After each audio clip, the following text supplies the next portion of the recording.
the ancient predator that time couldn't kill. Hello everyone.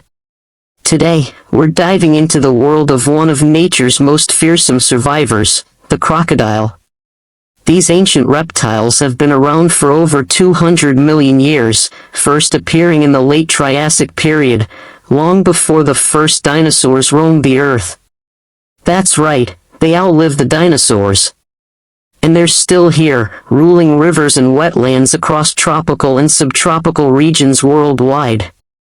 But crocodiles aren't just terrifying predators. They play a critical role in maintaining ecosystem balance, controlling populations of fish, birds, and even other reptiles. Without them, many environments would fall into chaos. Their sheer resilience is legendary. Through multiple mass extinctions, shifting continents, and changing climates, crocodiles have held their ground as apex predators, thanks to their unmatched adaptability, powerful jaws, and stealthy hunting techniques. Think they're just dangerous? Think again. Crocodiles are also key indicators of healthy ecosystems, and when they disappear, it often signals trouble ahead for biodiversity. Want to know more about what makes crocodiles so biologically unique, and just how dangerous they can be to humans?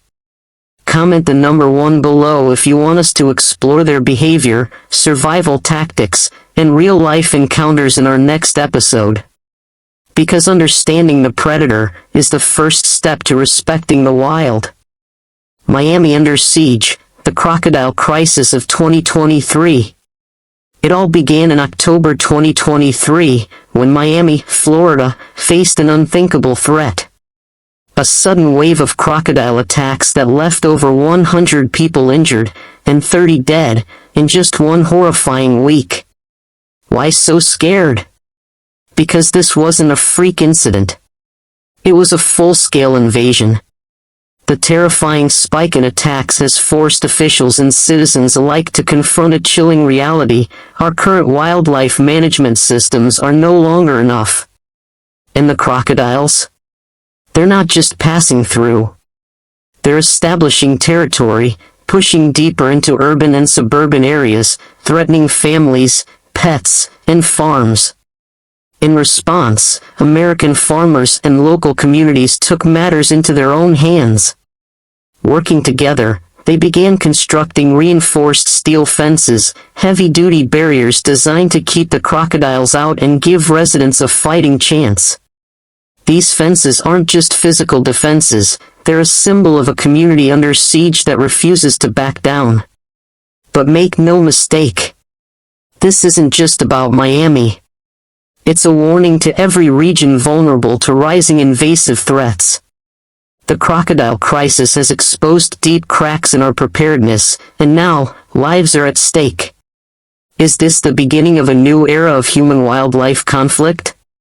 And more importantly, are we ready? Leave a comment if you think stronger wildlife control policies are needed, or if you've witnessed similar threats in your region. This story isn't over. It's only just begun. When crocodiles invade, Miami fights back. What would any mother do to protect her nest? Now imagine an entire city taking on that instinct, to defend its home at all costs.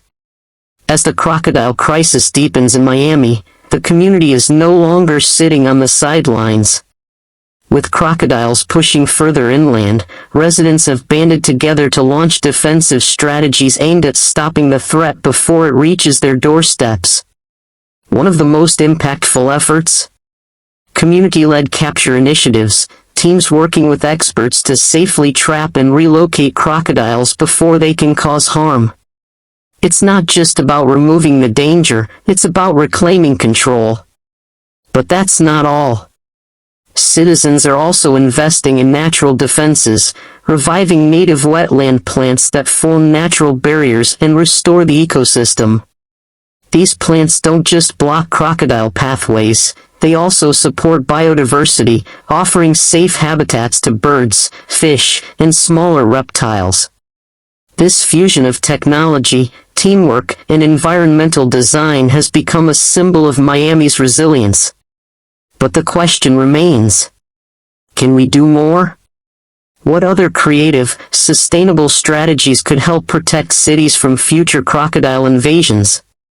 Drop your ideas in the comments. Whether it's tech-driven detection systems, innovative fencing, or community alert networks, your thoughts could inspire the next breakthrough. Because when a predator comes ashore, the real strength of a city is in how it responds. Crocodile hunting, precision versus predator. Crocodile hunting isn't just a job, it's a test of nerve, skill, and strategy. This is one of the most dangerous pursuits in wildlife control, requiring pinpoint accuracy, strict discipline, and complete respect for the law. Hunters rely on large-caliber rifles to deliver the stopping power needed for a clean, ethical shot. When you're staring down a reptile with armored skin and lightning-fast reflexes, there's no room for error.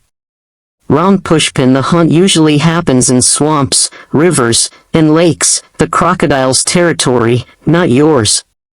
Success demands more than firepower.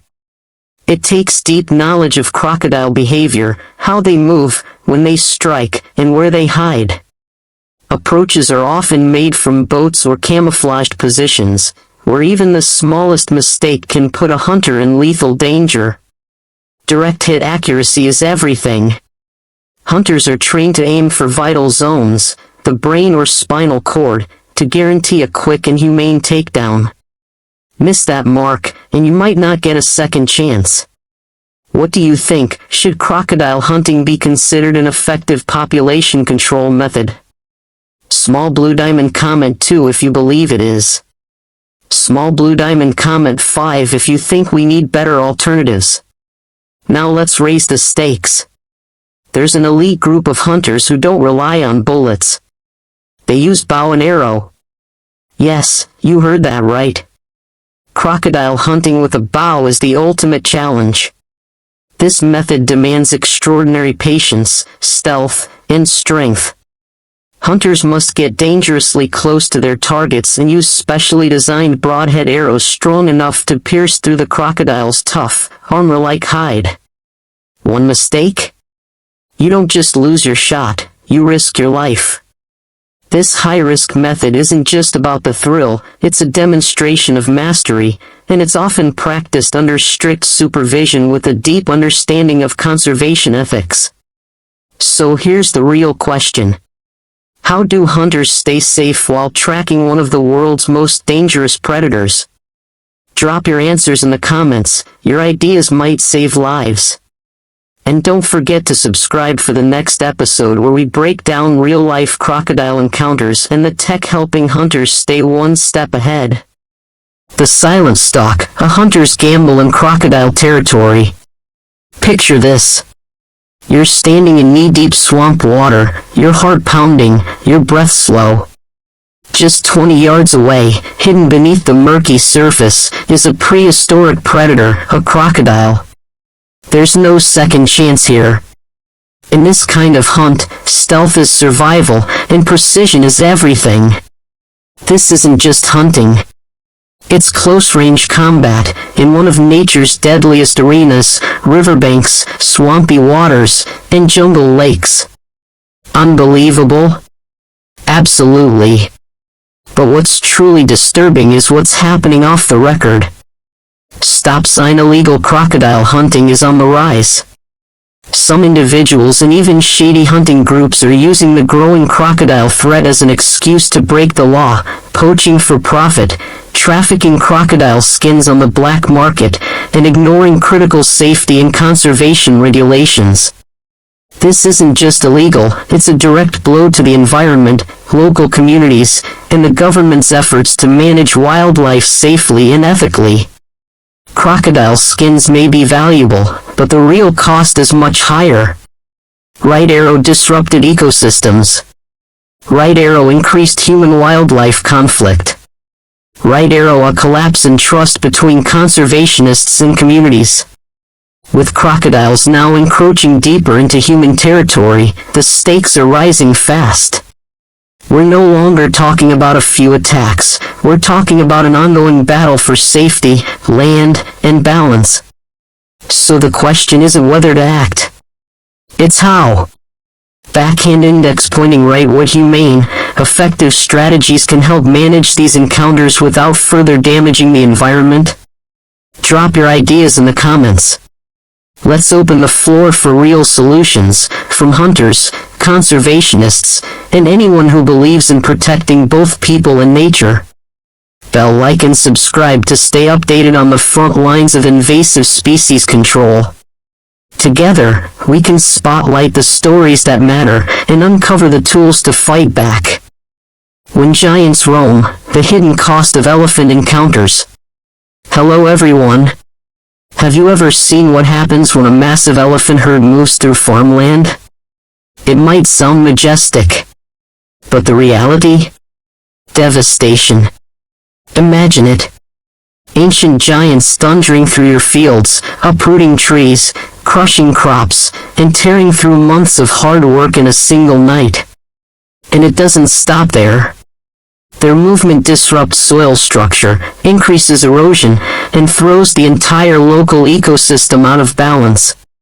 For many farmers, this isn't a rare event, it's a recurring nightmare. The damage makes it nearly impossible to maintain steady production or protect their livelihoods. And as elephant populations expand into new areas, these human-wildlife conflicts are becoming more frequent and more intense. Sure, elephants are symbols of pride, power, and heritage. But when that power rolls into villages and farmlands, it's no longer just awe-inspiring, it's a crisis. Right arrow crops destroyed. Right arrow homes threatened. Right arrow communities living in fear. And now, we face a tough question. How do we protect these majestic animals, without sacrificing the people who share the land with them? Seedling, if you want to uncover the full impact elephants have on both nature and people. Speech balloon, drop a 1 in the comments and let's dive deeper together. Because understanding the cost of coexistence is the first step toward finding real, balanced solutions. Bellhop Bell, don't forget to like and subscribe so you won't miss the next chapter, where we explore the tools, tech, and strategies being used to reduce conflict and restore peace between humans and giants. When giants collide, the human-elephant conflict. In this documentary, we're diving deep into one of the most urgent and emotional wildlife challenges of our time. The escalating conflict between humans and elephants. Across Africa and Asia, more and more communities are finding themselves caught between survival and conservation. Between protecting their homes and respecting the giants who once roamed free without consequence. But what makes this conflict so complex? Let's start with the elephants themselves. These aren't just animals. They are brilliant, adaptable, emotionally intelligent creatures, capable of thriving in dense rainforests, open grasslands, and even along riverbanks and wetlands. Their intelligence is one of nature's most awe-inspiring wonders. Small blue diamond elephants solve problems. Small blue diamond, they use tools. Small blue diamond, they remember migration paths for years. Small blue diamond, and yes, they recognize the faces and even the names of other elephants they've encountered in the past. They speak through deep rumbles, trumpet calls, body language, and even subtle vibrations in the ground. Their social bonds are powerful, and their ability to work as a team is extraordinary. But their brilliance comes with a cost when their search for food and space collides with human settlements. Their diet?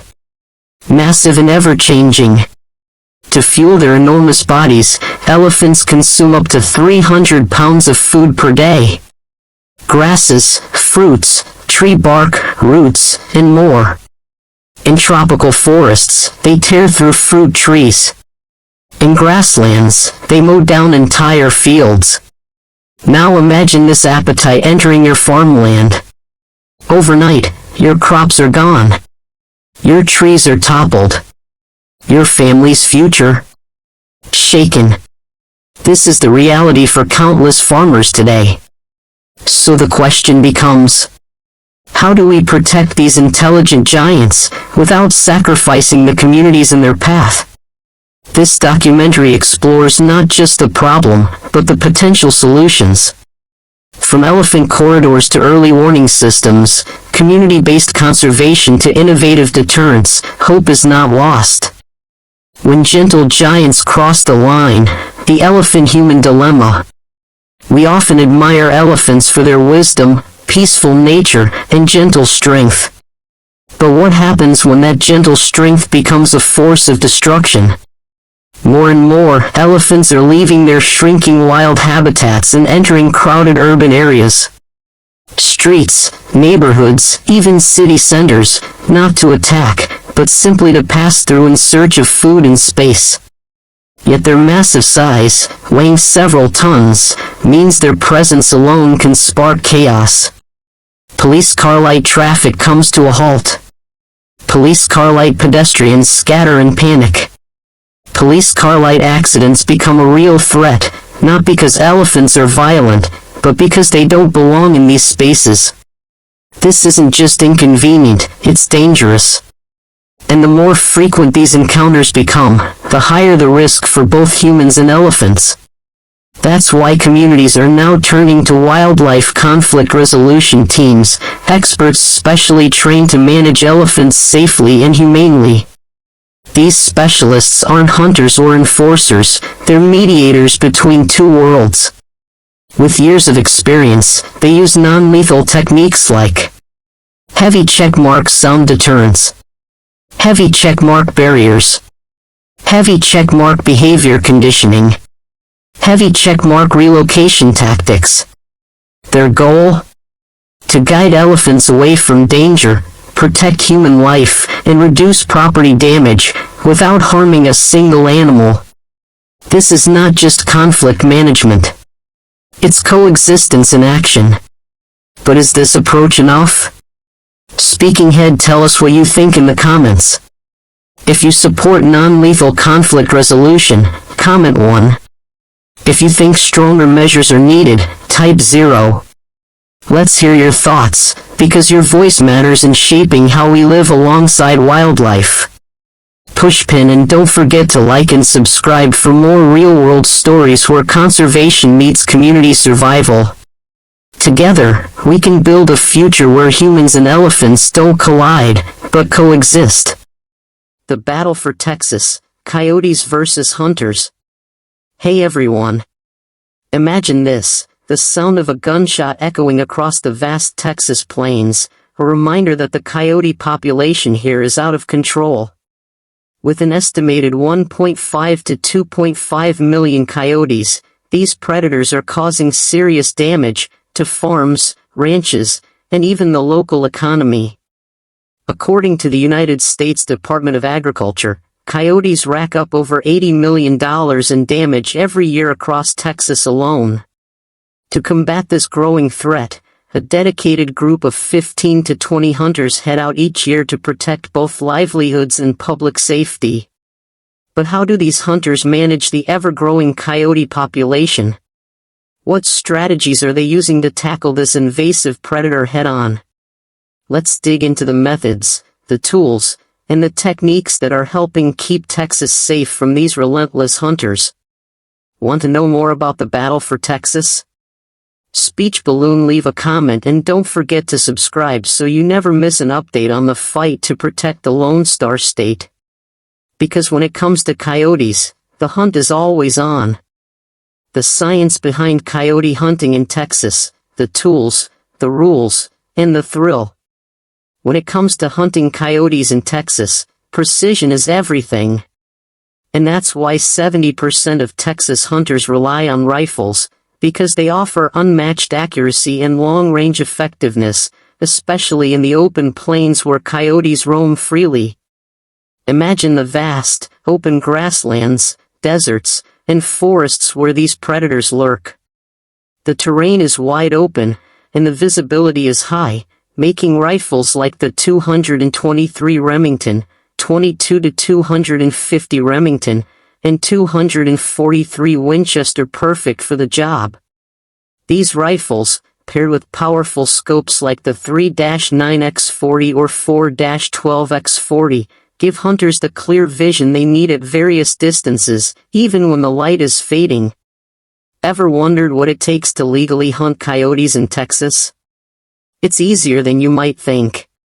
All you need is a valid hunting license and a tag, and the good news is, the hunting season is year-round with no population limits. This means you can go after as many coyotes as you want, as long as you follow the legal guidelines. For residents, a hunting license will cost $25. For non-residents, it's a $315 fee.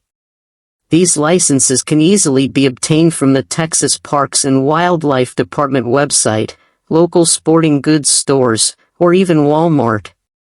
But it's not just about the weapon, you also need the right attraction techniques. Hunters use pre-programmed electronic calls that mimic the sounds of prey like rabbits or birds to lure coyotes in. Some devices even simulate the movement of small animals to trigger the coyote's instincts, drawing them closer for the perfect shot. Are you ready to join the hunt?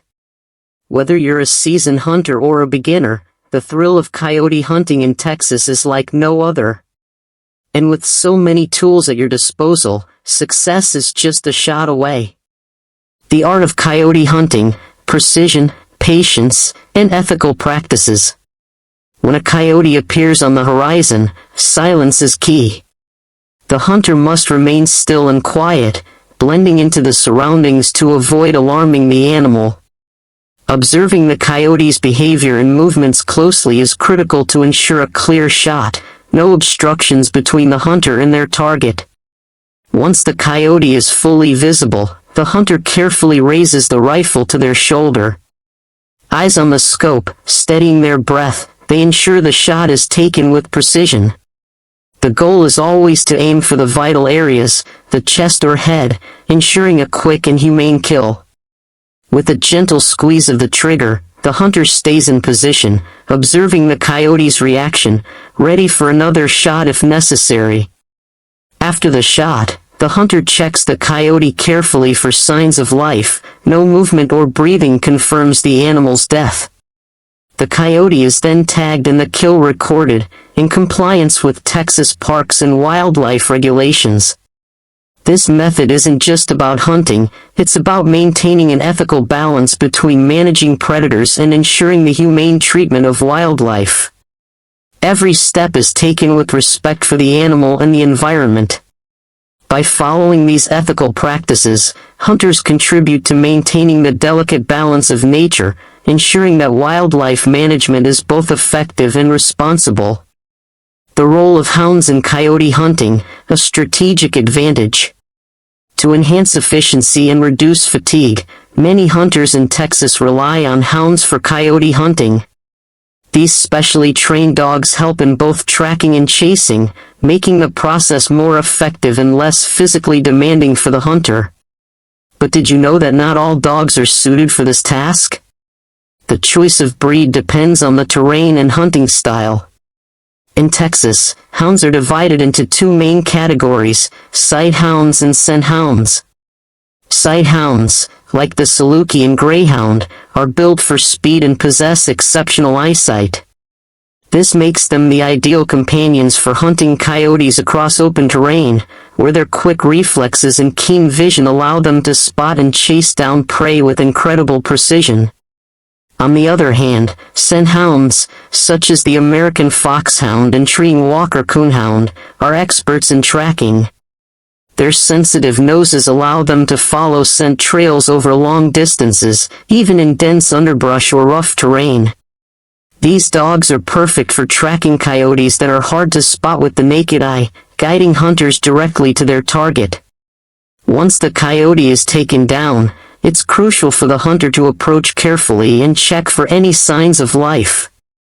This ensures that the coyote is no longer a threat, and that the kill is humane and ethical. What do you think of this strategic approach to coyote hunting? We'd love to hear your thoughts and experiences. Share your views in the comments below, and join the conversation. The growing threat to beekeeping, how bears are impacting honey production. In recent years, beekeeping in the United States has surged, contributing to a massive spike in honey consumption, which now totals a staggering 600 million pounds annually. This isn't just about sweetening your morning tea or making delicious baked goods, it's playing a significant role in cooking, health, and beauty products too. But with this rise in honey production comes an unexpected challenge: bears. Over 700,000 giant bears have turned their attention to beehives, causing an alarming disruption to honey farming. Why are these bears so drawn to honey? It all comes down to their incredible sense of smell, which allows them to detect honey and bee larvae from miles away. As a result, they often find their way into populated areas where beehives are located. Have you ever witnessed a bear raiding a beehive? Or heard about it happening in your area? When a bear spots a beehive, it doesn't hesitate to destroy it. Using their powerful claws and sharp teeth, they break open the hive, devouring the honey and larvae inside. While the bears endure painful stings from the bees, their determination often leads to massive destruction. For beekeepers, this is a costly problem, resulting in an estimated $90 million in damages every year. But it gets even worse. Bears are nocturnal creatures, meaning they're most active at night. This increases the likelihood of attacks on beehives during the dark hours, when beekeepers are asleep, and the bears have free rein to cause havoc. So, what can farmers do to protect their hives from these bear attacks? That's a question we need to explore together. Share your thoughts in the comments below, and let's find out how we can help beekeepers safeguard their hives and their livelihoods. The role of hunting dogs and shotguns in managing South Carolina's wild boar crisis. Accompanying hunters in the rugged terrain of South Carolina is an army of highly trained hunting dogs, each playing a crucial role in the fight against the growing wild boar problem. These dogs don't just track, they chase down and corner the ferocious wild boars, giving hunters the critical opportunity to close in and end the hunt swiftly. While shotguns are the primary choice for many hunters, they aren't always the best fit for all environments. In open plains or rugged hills, where longer shots are required, shotguns can be less effective. Their limited range can pose challenges, especially when hunting in vast, open areas or difficult terrain. But here's the catch: using shotguns to hunt wild boars raises serious ethical and environmental concerns. This method can result in severe injuries to the boar, causing prolonged pain and suffering instead of a quick, humane kill. Such practices are increasingly criticized by wildlife protection standards, highlighting the ethical dilemma faced by hunters. However, despite these challenges, shotguns remain a vital tool in managing the wild boar population in South Carolina. When used effectively, they offer a quick and reliable solution to the problem, contributing significantly to controlling the growing numbers of feral hogs. By reducing their numbers, hunters are helping to protect the natural landscape and prevent the destructive impact these animals have on crops, habitats, and local communities. What do you think about the effectiveness and ethical concerns of hunting wild hogs with a shotgun in South Carolina? We'd love to hear your thoughts. Please feel free to leave a comment below. Thank you for watching until the end of the program. Stay tuned for our upcoming videos, where we'll continue exploring solutions to the pressing challenges facing wildlife management today.